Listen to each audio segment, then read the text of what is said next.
विद्यार्थी मित्रांनो, आज आपण उद्योजकांची कार्ये हा भाग आपण अभ्यासणार आहोत. काल आपण उद्योजकाचं जे काही प्रस्तावना आहे, उद्योजकाची संकल्पना आहे आणि उद्योजकाची उत्क्रांती, अर्थ, व्याख्या या गोष्टी आपण पाहिल्या. त्याच्यामध्ये मी तुम्हाला संकल्पनेमध्ये 4 वाक्य लिहून ठेवायला सांगितलेली होती. पूर्वीपासून तुम्ही ते आत्तापर्यंत 3-4 वेळा मी त्याचं रिपिटेशन केलेलं आहे, त्यामुळे तुम्हाला ते निश्चितपणे लक्षात राहिलेली असतील. ज्या विद्यार्थ्यांनी किंवा विद्यार्थिनींनी ती पाहिली नसतील, किंबहुना काही विद्यार्थी असे, मी जो रिपोर्ट बघतो त्याच्यामध्ये असं दिसतंय की पूर्ण व्हिडिओ बघत नाहीत. आपलं या ठिकाणी फिजिकली 48 मिनिटाचं लेक्चर असायचं वर्गात, ज्यावेळेला चालू असायचं. आता फक्त आपण 30 मिनिटाचं या ठिकाणी लेक्चर घेतो आहे आणि ते तुम्ही अगदी तुमच्या सवडीने पाहताय, तर ते लेक्चर पूर्ण पाहणे आवश्यक आहे. हा अभ्यास पुन्हा होणार नाही हे लक्षात घेणं गरजेचं आहे. अर्थात हे सगळे व्हिडिओ आम्ही पुन्हा आपल्या वेबसाईटवरती ठेवतो आहे, तुम्ही कधीही ते पुन्हा पाहू शकताय. तर विद्यार्थी मित्रांनो, काल आपण प्रस्तावना पाहिली. त्या प्रस्तावनेमध्ये तुम्हाला अगदी सुरुवातीला मी राहुल बजाज यांचं एक कोटेशन सांगितलेलं होतं.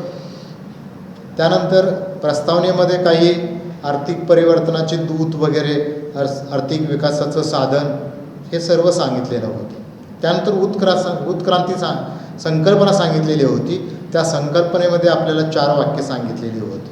उद्योजक हा एक व्यक्ती आहे, उद्योजकता ही एक प्रक्रिया आहे, उद्योजकता विकास हा एक कार्यक्रम आहे आणि उपक्रम किंवा व्यवसाय हे आपलं उद्दिष्ट किंवा ध्येय आहे. हे 4 वाक्य आहे.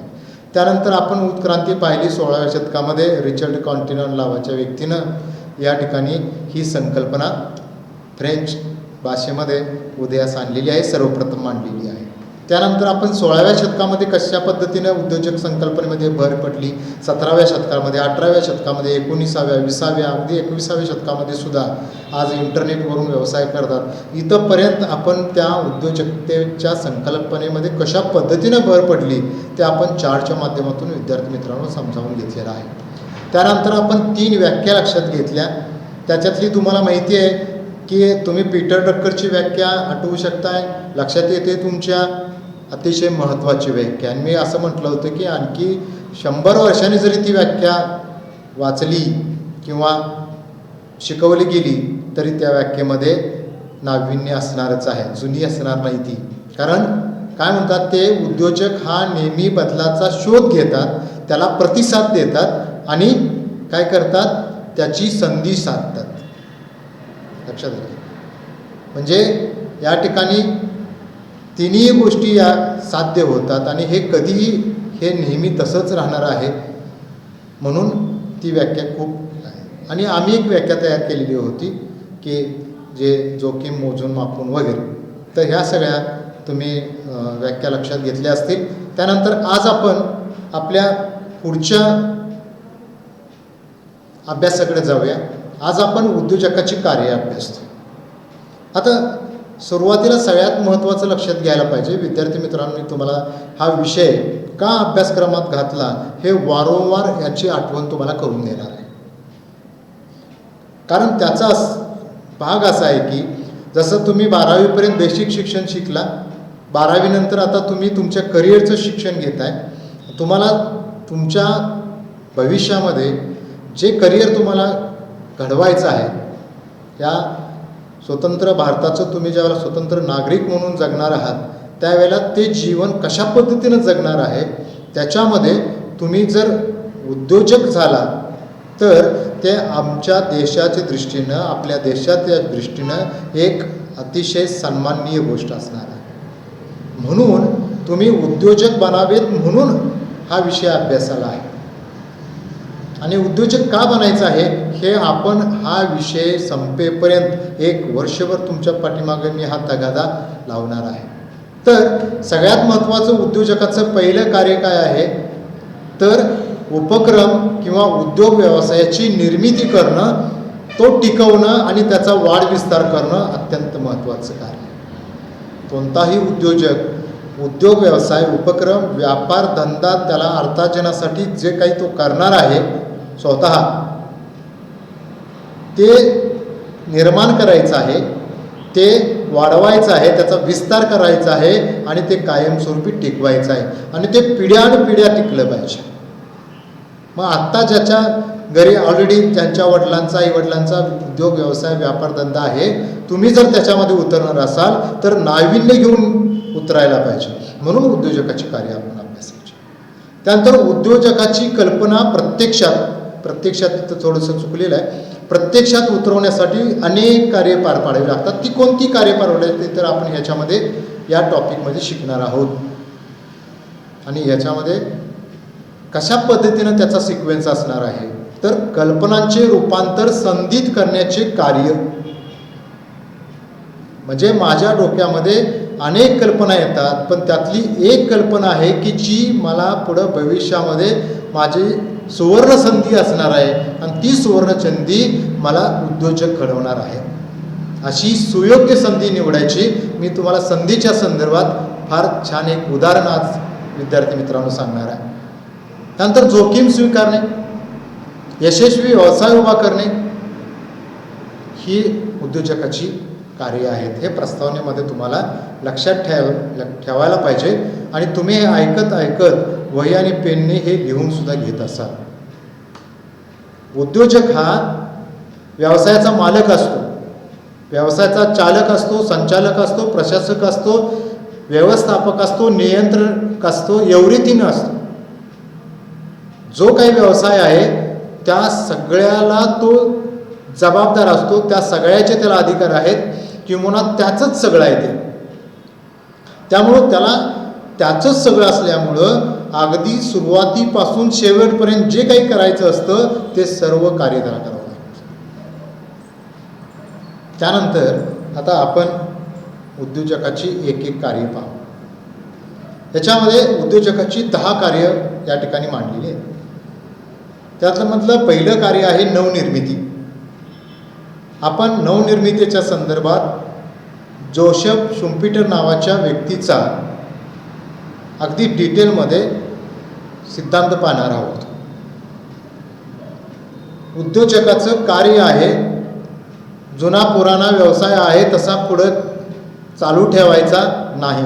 तो किती दिवस चालू ठेवणार आहे? एवढ्या वेगानं बदलणाऱ्या जगामध्ये किंवा आता जी तुम्ही परिस्थिती पाहताय अशा सगळ्या मानवनिर्मित किंवा नैसर्गिक आपत्ती ज्या येतात त्या सगळ्या परिस्थितीमध्ये, त्या सगळ्या संकटामध्ये, त्या सगळ्या अडथळ्यामध्ये तुम्हाला तुमचा व्यवसाय, तुमचा उद्योग, तुमचा व्यापार, तुम्ही जे काही करताय स्वयंरोजगार, तो टिकवून ठेवायचा आहे. आणि तो कधी टिकेल, त्याच्यात वाढ विस्तार कधी होईल, त्याचा विकास कधी होईल, जर तुम्ही त्याच्यामध्ये नाविन्य निर्माण करत असाल तर. तुम्ही जर त्या व्यवसायामध्ये नाविन्य निर्माण करत नसाल आणि नाविन्य नेहमी करायचं आहे. आपण पीटर ड्रकरची व्याख्या आपल्याला विसरून चालणार नाही. आणि मी प्रस्तावनेमध्ये एक शेवटचं वाक्य होतं पहा, उद्योजक हा पद्धतशीर नवनिर्मिती करणारा असतो. उद्या तुम्ही ज्या वेळेला सुद्धा एखादा उद्योग व्यवसाय व्यापारधंदा कराल त्यावेळेला सुद्धा आत्ता जो व्यवसाय आहे तसा करणार असेल तर समाजाला त्याचं काही नाविन्य असणार नाही, त्या समाजाला त्याचं काही कुतूहल असणार नाही. तुम्ही जर नवीन काय करत असाल तर तुम्हाला आणि त्या तुमच्या नाविन्याला समाज ॲक्सेप्ट करेल.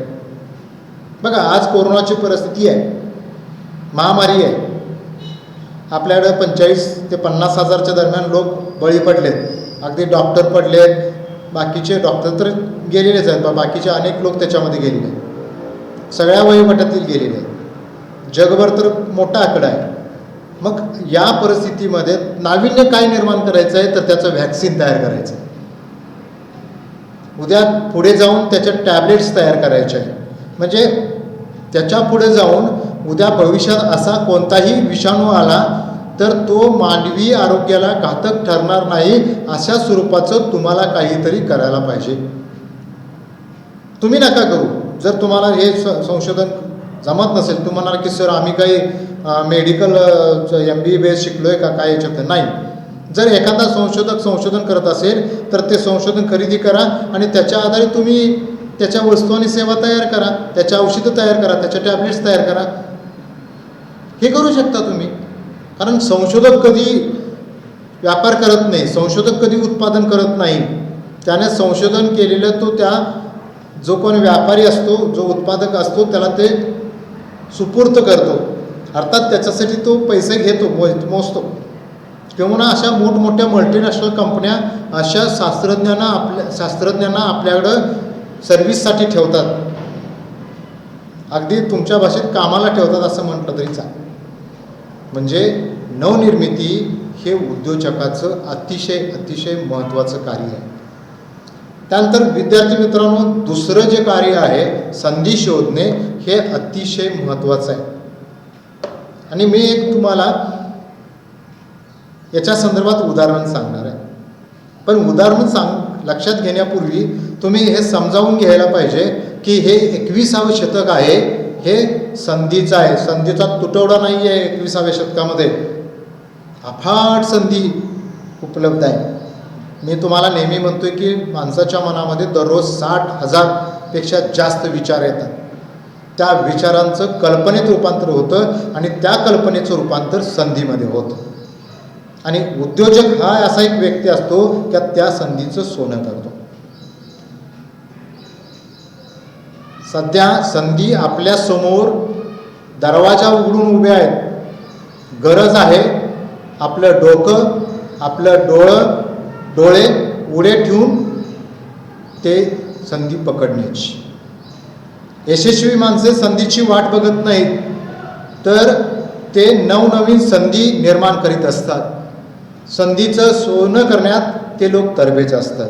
मग तुम्हाला काय करायचं आहे, हा विषय शिकत असताना आपल्या समोर ज्या संधी आपल्याला दिसत आहेत त्या संधी पकडण्यासाठी, त्या संधीचा उपयोग करण्यासाठी आपल्याला तरबेज बनायचं आहे. बघा, एक उदाहरण आहे याच्यामध्ये. नदी किनारी एक खेडेगाव होतं. त्या ठिकाणचा राजा नदी पार करीत होता. त्यावेळी राजाच्या गळ्यातील सोन्याचा हार हरवला. तो हार शोधण्यासाठी गावातील लोक प्रयत्न करीत होते. लोकांना नदीत हार असल्याची दिसत होते, परंतु पाण्यात डुबकी मारली की तो हार गायब व्हायचा. नदीच्या दुसऱ्या किनाऱ्यावर साधू धानस्थ बसलेले होते. ते साधू हे सगळे जे काही लोक, असंख्य लोक तो हार काढण्यासाठी प्रयत्न करत होते, त्यांचा तो प्रयत्न ते पाहत होते. अतिशय बारकाईने ते निरीक्षण ते साधू महाराज करत होते. हे बरेच दिवस चाललं होतं. एक दिवस ते साधू त्या ठिकाणी गेले. त्या ठिकाणच्या सगळ्या परिस्थितीचं त्यांनी बारकाईने निरीक्षण केलं आणि साधूंच्या लक्षात आलं की हार नदीत नाही तर काठावर असलेल्या झाडावर तो लटकलेला होता. आणि हाराचं प्रतिबिंब जे आहे ते पाण्यास दृष्टीशी पडतं. लोक प्रतिबिंबालाच खरं समजून पाण्यात डुबकी मारायचे आणि डुबकी मारली की त्यांना हार दिसायचा. कारण हार नदीत नव्हताच, तर हार वरती झाडावर अडकलेला होता. या बोधकथेवरून आपल्याला काय लक्षात येतं, तर संधी ओळखण्यासाठी दृष्टी असायचा.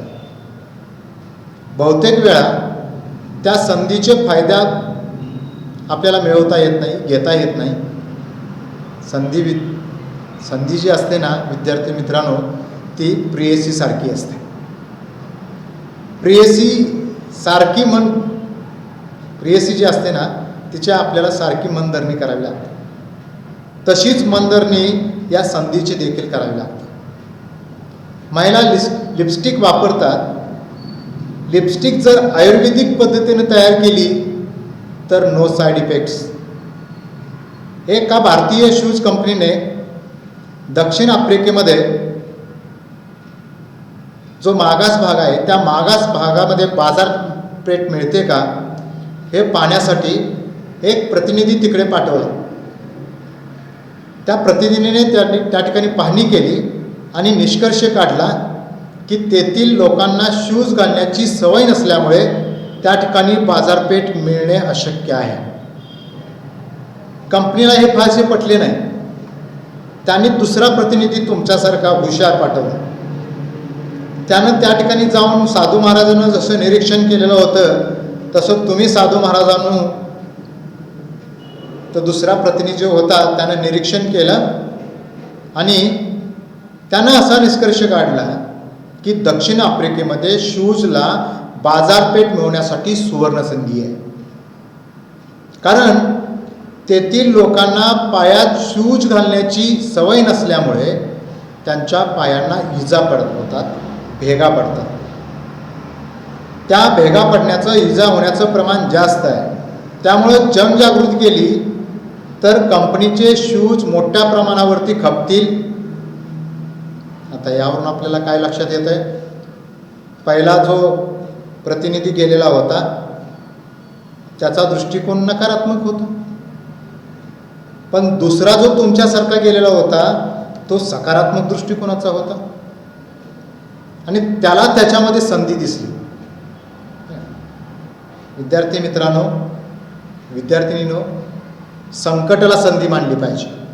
आज कोरोनाचं संकट आहे तर संकट आहे, आमचं कसं होणार, कॉलेजचं कसं होणार, अजून कॉलेजच चालू नाही, वर्ग चालू नाहीत, मग आमच्या परीक्षा होणार का, हे सगळं होणार का, हे सगळं परिस्थितीवरती अवलंबून आहे.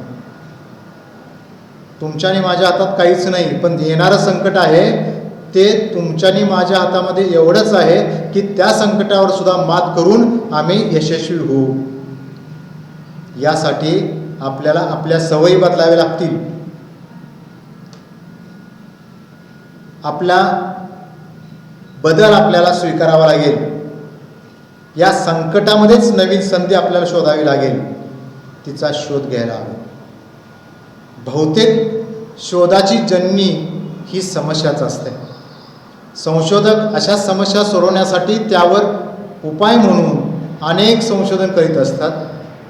जागतिकीकरणाच्या युगात कितीही बदल झाले तरी, अशा कितीही कोरोनासारखे विषाणू आले तरी, संकट आली तरी आपल्याला मानवी जीवनात ही संधी जी आहे ही संधी निर्माण होत राहणारच. आपल्याकडं अनेक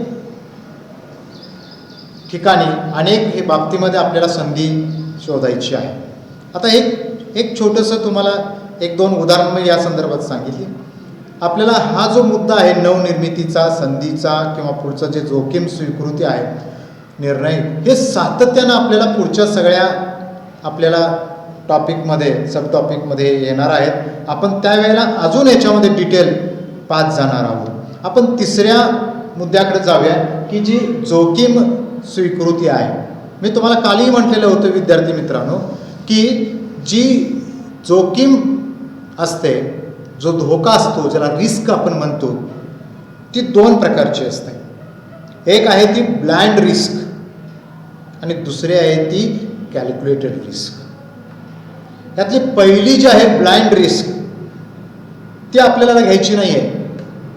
ब्लाइंड रिस्क म्हणजे काय, आंधळेपणानं डोळे झाकून घेतलेली, म्हणजे कोणताही पाठीमागचा पुढचा विचार न करता, म्हणजे त्याला आपण relationship between cause and effect म्हणतो. म्हणजे कारण आणि परिणाम याच्यामधला जो काही भाव आहे, संबंध आहे, तो संबंध विचारात न घेता आपण घेतलेली जोखीम. करूया, काय होतंय बघूया. आता केल्यानंतर काहीतरी होणारच ना, चांगलं किंवा वाईट. पण चांगलंच होण्यासाठी प्री प्लॅन्ड जावं लागेल, कॅल्क्युलेटेड जावं लागेल. म्हणून तुम्ही जर मोजून मापून जर जोखीम घेणार असाल, धोका घेणार असाल, तर तुम्हाला यश हमखास आहे. म्हणून विद्यार्थी मित्रांनो, उद्योजकाला जी जोखीम घ्यायची आहे ती कॅल्क्युलेटेड रिस्क घ्यायची आहे. मोजून मापून या ठिकाणी जोखीम त्याला घ्यायची आहे. म्हणजे उद्या मार्केटचं काय होणार आहे याचा सायंटिफिक स्टडी करायचा आहे. म्हणून यावर्षी तुम्हाला जो स्टॅटिस्टिक्स विषय आहे तो काय आहे, तर त्या स्टॅटिस्टिक्समध्ये तुम्हाला प्रोबॅबिलिटीसारखी स्टडी आहे की ज्याला मराठीमध्ये संभाव्यता म्हणतात. म्हणजे एक साधी गोष्ट आहे पहा, ज्यावेळेला आपण एक नाणं घेतो आणि ते नाणं टॉस करतो त्यावेळेला काय शक्यता असते, हेड ऑर टेल. म्हणजे टॉस केल्यानंतर आपण एकतर खाली हेड येऊ शकतं ज्याला आपण छापा म्हणतो, किंवा टेल येऊ शकतं ज्याला आपण काटा म्हणतो. त्या दोन्हीपैकी एक येऊ शकतं. आता हे एक वेळा केल्यानंतर आपण सांगू शकतो 10 वेळा केल्यानंतर काय येईल, किती हेड येतील, किती टेल येईल. 5-5, 4-6 का नाही, 3-7 का नाही, 8-2 का नाही, 9-1 का नाही. आणि आता हे जर 1000 वेळा करायचं असेल तर आता 10चं आपण सांगू शकलो, 1000 वेळचं, 10,000 वेळचं, 10 लाख वेळचं. 10 लाख वेळा टॉस केल्यानंतर काय किती वेळा हेड येईल, किती टेल येईल, हे स्टॅटिस्टिक्स त्याच्या एका सूत्रानं सांगतो. ही प्रोबॅबिलिटी. पेट्रोल पंप आहे, बँकेमध्ये कॅशियर किती असावेत, किती गर्दी आहे, किती पीक टाईम आहे, कोणत्या वेळेला गर्दी असते. पेट्रोल पंपावरती बघितलं सकाळी 9 ते 11, संध्याकाळी 6 ते 8, इतर वेळेपेक्षा जास्त गर्दी असते. कारण ऑफिस आवर असतात, त्या ऑफिस आवरला जाताना किंवा येताना ते पेट्रोल भरत असतात.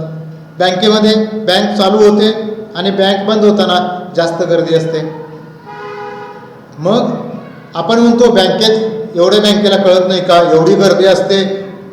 आणि तू ज्या वेळेला गर्दी असते त्याच वेळेला जातोस, थोडंसं टायमिंग बदलून जा, बघ गर्दी असते का नाही. मग ते बँक त्याचा हिशोब करतं. कशाचे, वेटिंग लाईन थेअरी. स्टॅटिस्टिक्समध्ये वेटिंग लाईन थेअरी आहे, त्याच्या आधी निर्णय घेतले जातात. म्हणून जोखीम जी आपल्याला घ्यायची आहे, जोखीमच्या संदर्भात पुढचा जो मुद्दा आहे निर्णय घेणे. जे निर्णय आपल्याला घ्यायचे आहेत, डिसिजन घ्यायचे आहेत, तर ह्या स्टॅटिस्टिकल टूल्स अँड टेक्निकच्या आधारे जर घेतले तर ते ब्लाइंड होत नाहीत, तर ते कॅल्क्युलेटेड होतात. त्यामुळे विद्यार्थी मित्रांनो, निर्णय घेण्यासाठी स्टॅटिस्टिक्ससारखा विषय आपल्याला अभ्यासाला घातलेला आहे. स्टॅटिस्टिक्समध्ये जे टॉपिक आहेत ते आपल्याला व्यवसायामध्ये तांत्रिक किंवा शास्त्रीय निर्णय घेण्यासाठी, सायंटिफिक निर्णय घेण्यासाठी आपल्याला मदत करतात. आत्ता ते शिकताना आपल्याला अवघड वाटतंय, पण वापरताना ते सोपं आहे. आणि आजकाल तर कॉम्प्युटरवरती, एक्सेलवरती तुम्हाला आता या ठिकाणी सूत्र परीक्षेच्या अभ्यासासाठी करावी लागतील, पण उद्या ज्या वेळेला ती सगळी सूत्र आहेत ती या ठिकाणी एक्सेलवरती आहेत. तुम्हाला फक्त त्याच्यामध्ये जायचं आहे, फिगर भरायचे आहेत. तुम्हाला सूत्र वगैरे काही लिहायचं नाही, फिगर फक्त भरायचे आहेत. फिगर कशा भरायच्या हे मात्र शिकावं लागेल. त्याचं उत्तर आपोआप येणार, एका क्लिकमध्ये येणार. म्हणून डिसिजन घेणं, आता उद्योजकाचं कार्य खूप महत्त्वाचं आहे. त्याला अनेक प्रकारचे डिसिजन घ्यायचे. आर्थिक डिसिजन घ्यायचे, कोणता कामगार घ्यायचा आहे त्याचं डिसिजन घ्यायचं आहे, कोणत्या वेळेला प्रोडक्ट लॉन्च करायचं आहे, किती प्रमाणात उत्पादन करायचं आहे, कोणाकडं मध्यस्थ लाईन निर्माण करायची आहे, कोणाकडून रॉ मटेरियल घ्यायचं आहे, कधी घ्यायचं आहे, किती प्रमाणात घ्यायचं आहे, असंख्य निर्णय घ्यायचे आहेत. काही शॉर्ट टर्म निर्णय आहेत, काही लॉंग टर्म आहेत, काही इम्पॉर्टंट आहेत, काही अनइम्पॉर्टंट आहेत, पण सगळेच निर्णय घ्यायचे. त्यानंतर 5वा मुद्दा आहे निधीची उभारणी. आपल्याला माहिती आहे 2 प्रकारचं भांडवल लागतं. एक आहे खेळते भांडवल, दुसरं आहे स्थिर भांडवल. काही उद्योग असे असतात की त्यांना स्थिर भांडवल जास्त लागतं, काही उद्योग असे असतात की त्यांना खेळतं भांडवल जास्त लागतं. काही उद्योग असतात की त्यांना स्थिरही भांडवल जास्त लागतं आणि खेळतं भांडवलही जास्त लागतं. काही उद्योग असे असतात की दोघेही समान समान लागतात. भांडवल उभारणीचे असंख्य मार्ग असतात, परंतु याच्या बाबतीत उद्योजकाचं कार्य काय महत्त्वाचं आहे, तर जो निधी उभा करायचा आहे तो अतिशय कमी खर्चात, कमी वेळेत आणि कमी श्रमात उभा राहायला पाहिजे. आता सर म्हणणार तुम्ही कमी खर्चात म्हणजे काय, तर या ठिकाणी व्याज दर लक्षात घ्यावा लागतो. आणि ते व्याज कधी द्यायचं आहे, म्हणजे सोर्सेस ऑफ फंड जर आपण बघितलं तर एक आहे की शेअर होल्डर, म्हणजे शेअर्स विकून. आता जर नफा झाला तरच त्या शेअर होल्डरला डिव्हिडंड द्यायचा आहे. पण तेच जर तुम्ही बँकेकडून कर्ज काढलं तर तुम्हाला नफा होऊ दे तोटा होऊ दे, 31 दिवसाचा महिना भरला की तुमचं व्याज 31 तारखेच्या रात्री 12 वाजता आपोआप तुमच्या खात्यावरती पडतं. तसं शेअर होल्डरचं आहे का? नाही. मग याच्यामध्ये तुम्ही खर्चिक जर मार्ग निधी उभा करण्यासाठी म्हणजे भांडवल उभा करण्यासाठी निवडला तर तेवढा तुम्हाला पुढं प्रॉब्लेम निर्माण होऊ शकतो. त्यानंतर संसाधन संघटन. आता निधी हा संसाधनाचा एक भाग आहे, पण ते सोडून ह्युमन रिसोर्स आहेत, बाकीचं रॉ मटेरियल आहे, आपले अगदी सप्लाय चेन मॅनेजमेंट आहे, आपला प्रॉडक्ट आपण ज्याला विकायला देणार आहे त्याच्या संदर्भातली लिंकेज असतील, अगदी जागा असेल, आपल्याकडं वेगवेगळ्या प्रकारची यंत्रसामुग्री असेल, ट्रान्सपोर्टमधली काही व्हेकल्स असतील, या सगळ्यांचं ऑर्गनायझेशन करणं आणि त्या वेळेला त्या ठिकाणी त्या प्रमाणात करणं हे उद्योजकाचं महत्त्वाचं कार्य. म्हणून फक्त आपण संसाधन लक्षात घेऊन चालणार नाही. जसं निधीच्या बाबतीमध्ये खर्च, वेळ आणि श्रम विचारात घेतला तसं संसाधन वापरत असताना सुद्धा कोणतं संसाधन कोणत्या कारणासाठी वापरलं तर ते अधिक व्यवसायाला फायदेशीर ठरेल हे सुद्धा महत्त्वाचं निर्णय या ठिकाणी उद्योजकाला करावा लागतो.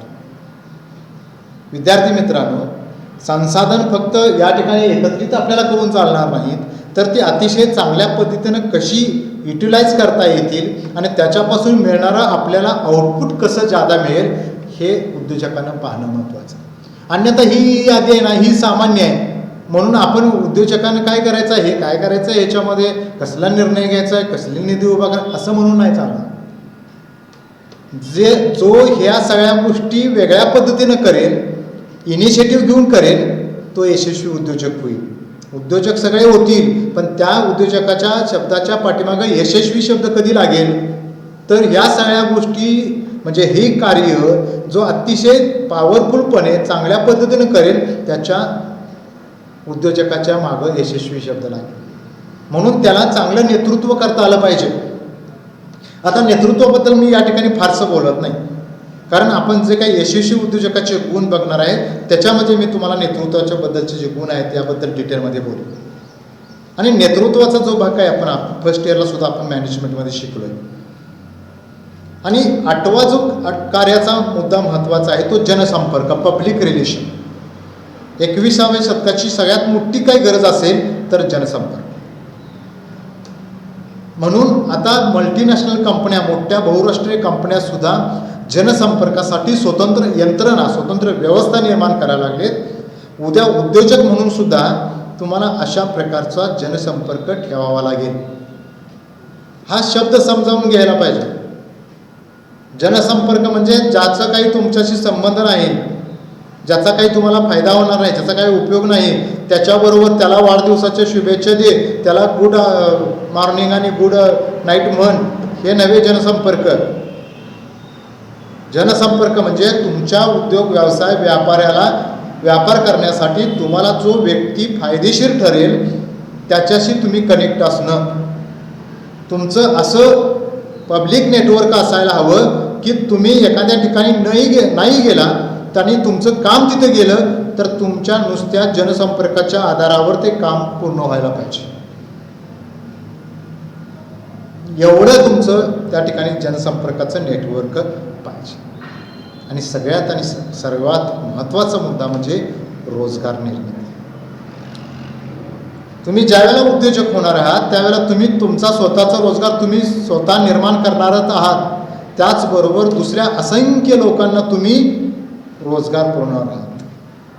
ज्यावेळेला धीरूभाई अंबानींनी उद्योग उभा केला त्यांच्याकडे आज किती लोक काम करत आहेत, किंबहुना त्यांनी उद्योग निर्माण केला म्हणून त्यांचा आत्ता मोठा मुलगा जगातल्या श्रीमंताच्या यादीमध्ये आहे. भारतातला सगळ्यात श्रीमंत व्यक्ती आहे. आणि त्यांनी जर ते केलं नसतं, जर धीरूभाई अंबानीचा तुम्ही जर चरित्र अभ्यासलं तर ते एका बर्मासेल नावाच्या शहरामध्ये परदेशातल्या पेट्रोल पंपावरती त्या ठिकाणी काम करत होते, पेट्रोल घालायचं काम करत होते. त्यानंतर त्यांचं काम बघून त्यांनी तिथल्या पेट्रोल पंपाने मालकांनी त्याला क्लार्क केलं. आणि संपूर्ण आयुष्यामध्ये तेथून त्यांनी जी झेप घेतली त्याच्यातून त्यांनी तो उद्योग निर्माण केला आणि आज त्यांचा मुलगा जगातल्या श्रीमंताच्या यादीमध्ये आहे 5 का 6 नंबर आणि भारतातला तर सगळ्यात मोठा श्रीमंत. त्यांनी किती रोजगार निर्माण केले. टाटांचा उद्योग 100 वर्षापेक्षा जास्त इतिहास आहे. आपल्या शेजारचे किर्लोस्कर आहेत त्यांचा आता त्यांच्याकडचा रोजगार पूर्वी जेवढे कामगार असायचे तेवढे आता असत नाहीत, कमी झाले. पण त्यांचा उद्योग एक राहिला आहे का? नाही. किर्लोस्करवाडीचा उद्योग राहिला आहे का? नाही. त्याने असंख्य उद्योग निर्माण केले. त्यांच्या भावामध्ये काही सेपरेशन झाले, त्यांनी काही कंपन्या वेगवेगळ्या काढल्या. त्या वेगवेगळ्या कंपन्याचा एकत्रित विचार केला तर आजच्यापेक्षा जास्त, पूर्वीच्यापेक्षा जास्तच रोजगार त्यांच्यावर निर्माण झाला. कोणताही उद्योग घ्या, उद्या तुम्ही एखादी कंपनी काढणार, तुमचा मुलगासुद्धा उद्या श्रीमंताच्या यादीमध्ये कदाचित जाईल. त्याच्यामध्ये जावं, माझी शुभेच्छा आहेत तुम्हाला. पण त्याच्यासाठी तुम्ही आधी उद्योजक होणं अपेक्षित आहे. तुम्ही तुमचा रोजगार अगोदर शोधणं अपेक्षित आहे. मग तुमचा मुलगा श्रीमंत होणार आणि तो लाखो कोट्यवधी लोकांना रोजगार निर्माण करून देणार. आणि शेवटचा सगळ्यात महत्त्वाचा मुद्दा आहे की समतोल आर्थिक विकास. आपण राहुल बजाजांच्या त्या स्टेटमेंटमध्ये काय म्हटलं होतं? प्रत्येक कुटुंबामध्ये जर उद्योजक निर्माण झाला तर आपले भारताची अर्थव्यवस्था काय रॅकेटसारखी वेगाने विकसित होईल. भारत एक आर्थिक महासत्ता बनेल. तसं तुम्ही उद्योजक निर्माण झाला तर तुमचं घर हे आर्थिकदृष्ट्या संपन्न होईल. तुम्हाला या समाजामध्ये एक नावलौकिक तुमचा निर्माण होईल. समाजामध्ये तुमची एक उद्योजक म्हणून नाव किंवा त्या ठिकाणी गौरव तुमचा होईल. आणि जसा तुमचा विकास होईल तसा प्रत्येक कुटुंबाचा विकास होईल. पर्यायाने देशाचा विकास होईल. आज काय झालं आहे? फक्त मुंबई विकसित झालेली आहे. आज काय झालं आहे? फक्त पुणे विकसित झालेलं आहे, कोल्हापूर विकसित झालं आहे. आणि मग कुठंतरी आपला मग पलूस त्या ठिकाणी येतं आहे. मग पलूच्या शेजारच्या गावातलं काय? तर त्या गावातल्या माणसानं आदळी, सांडगेवाडी, येळावी, आमनापूर यांनी काय करायचं? पलूच्या MIDCमध्ये कामाला यायचं. का? उद्योजक विषय शिकला पण त्याच्यातनं काय प्रेरणा घेतली नाही. मग जावा MIDCमध्ये कामाला. मग आम्हाला हा विषय कशासाठी अभ्यासायचा आहे? तर आमच्यामध्ये उद्योजकता निर्माण व्हावी, आम्ही उद्योजक व्हावे आणि आमचा रोजगार आम्ही शोधून अनेक 10-5 लोकांना रोजगार उपलब्ध करू. तरच या देशाचा समतोल आर्थिक विकास होईल. ह्यातलं कोणतंही कार्य जरी लक्षात घेतलं तर ते अतिशय पॉवरफुल कार्य आहे. निधीची उभारणी म्हटलं सोपं नाही. हा तर सगळा पैशाचा खेळ आहे. मग तुम्हाला पैसा कसा उपलब्ध होतोय, भांडवल कसं उभा तुम्ही करताय, त्याच्यासाठी किती वेळ आणि खर्च किंवा तुम्हाला ताकद लावावी लागते, याच्यावरती तुमचा उद्योग, व्यवसाय, व्यापारधंदा अवलंबून असणार आहे. तुम्ही कशा पद्धतीची रिस्क घेताय, कॅल्क्युलेटेड रिस्क किती घेताय, तुम्ही स्टॅटिस्टिकल डिसिजन कसे घेताय, तुम्ही इनोव्हेशन्स किती निर्माण करताय, तुम्ही किती अपॉर्च्युनिटी क्रिएट करताय, त्या किती ॲप्लिकेबल आहेत आणि त्या किती इम्प्लिमेंट करताय, तुमच्याकडे जे रिसोर्सेस आहेत ते रिसोर्स तुम्ही कशा पद्धतीनं अलॉट करतायत, कसे युटिलाइज करतायत, तुमची लिडरशिप क्वालिटी काय आहे, तुमचा जनसंपर्क किती आहे, तुमच्या वाढदिवसाला जास्त विद्यार्थी मित्र हजर राहिले किंवा तुमचे मैत्रिणी हजर राहिल्या म्हणजे तुमचा जनसंपर्क जास्त आहे असं समजू नका. ते फक्त केक खायला आलेले असतात. ज्यावेळेला तुमचं एखादं काम निघू दे त्यावेळेला मत्तीला किती येतात बघा, तुम्ही त्यांच्या मत्तीला किती वेळेला जाता, ह्याच्यावरती ते जनसंपर्क आहे. हा तुम्ही जर सगळा तुमचा मित्रमंडळ आहे ना, हा तुमच्या उद्याच्या करिअरच्या वेळेला किती राहणार आहे. मला त्याच्याबद्दल तुम्हाला चुकीचं म्हणायचं नाही आहे. तो असलाच पाहिजे, टिकवलीच पाहिजे मैत्री. आणि मैत्री ही सुखदुःखात सगळ्या परिस्थितीमध्ये ती टिकून असते, त्यालाच मैत्री म्हणतात. ती काय असे ओलाटाईड असत नाही, जरा इकडची बाजू जरा तिकडची बाजू, मग हा जरा जवळ आला मग लांब गेला, असं नसतं ते. तर उद्योजकाची तुम्ही ही जी 10 कार्य पाहिलीत ही खूप खूप महत्त्वाची कार्य आहेत.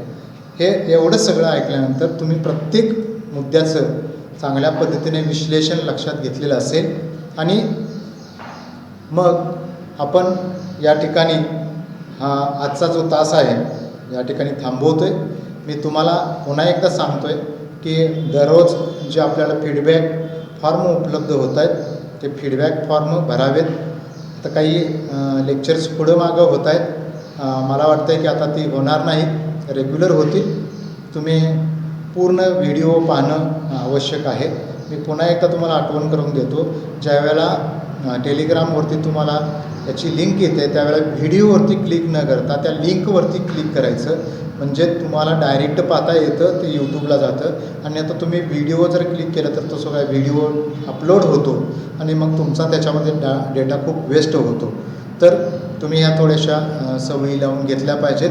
आणि या आठवड्यामध्ये या 2 तासाच्या आधारावरती तुम्हाला शनिवारी किंवा रविवारी एक प्रश्नावली येईल. ती प्रश्नावलीसुद्धा तुम्हाला सोडवायची आहे. आणि तुम्ही खरोखर उद्योजक बनू शकता की नाही या संदर्भातसुद्धा मी एक प्रश्नावली तयार केलेली आहे. तीसुद्धा तुम्हाला येता अवकाश पाठवली जाईल, मध्ये आधीमध्येच कधीतरी पाठवली जाईल. तुम्ही ती सोडवायची, म्हणजे तुमच्यामध्ये ती भावना आहे का नाही, तुमच्यामध्ये उद्योजकाची प्रवृत्ती निर्माण होऊ शकते की नाही, ते सुद्धा यावरून लक्षात येऊ शकतं.